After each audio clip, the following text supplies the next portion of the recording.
Fala galera, estamos começando mais um vídeo aqui no canal do Binho Gameplay.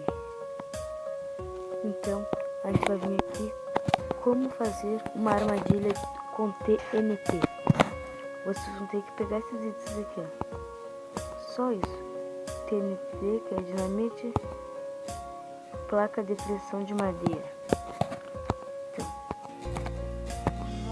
vocês vão aqui, cavar aqui.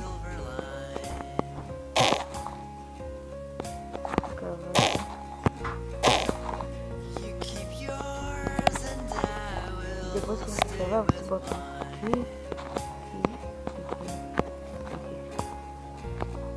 Calma aí,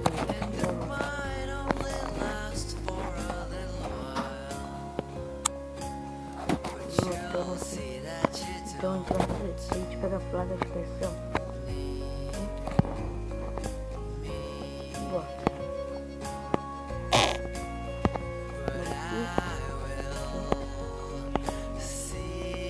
Então galera, daí vai aparecer que é um tapete vermelho. Daí você bota mais algumas aqui, ó, para enganar, ó.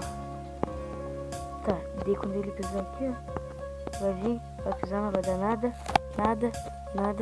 Daí ele vai tentar correr, vai ser tarde demais.